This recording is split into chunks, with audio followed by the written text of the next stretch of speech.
घाटी में फिर टारगेट किलिंग। श्रीनगर में आतंकियों की कायराना करतूत। 2 गैर स्थानीय लोगों को बनाया निशाना। अमृतपाल सिंह और रोहित को बनाया निशाना। दोनों युवकों की हुई मौत। टीआरएफ ने ली हमले की जिम्मेदारी।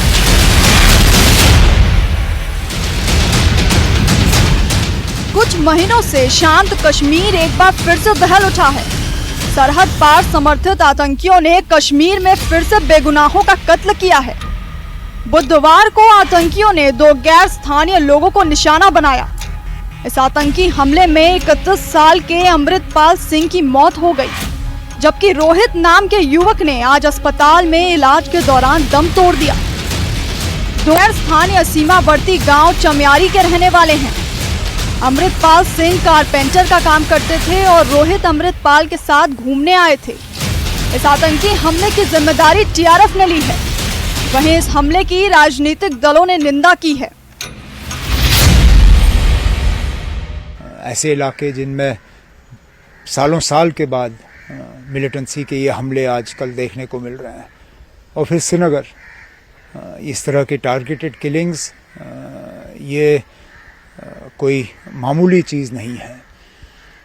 बजाय ये कि हुकूमत बड़े बड़े दावे करें, मुझे लगता है उनको हालात का सही तरीके से जायज़ा लेना चाहिए। कि सरकार बड़े बड़े दावे करती है और श्रीनगर शहर के अंदर एट विल जब वो चाहें किसको टारगेट करना है वो टारगेट करते हैं आम आदमी को, कभी पुलिस ऑफिसर को, कभी पुलिस जवान को, कभी रिटायर्ड ऑफिसर को, कभी माइनॉरिटी के लोगों को।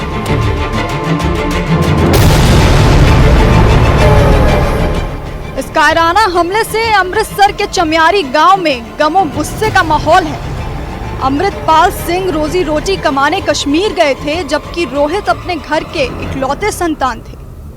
बर्फबारी के लंबे इंतजार के बाद कश्मीर जहां पर्यटकों से गुलजार है, वहीं गैर स्थानीय को टारगेट करते हुए इस आतंकी हमले ने कई सवाल खड़े कर दिए हैं। उनमें सबसे अहम सवाल ये है कि अमृतपाल और रोहित के कातिलों को कब सबक सिखाया जाएगा।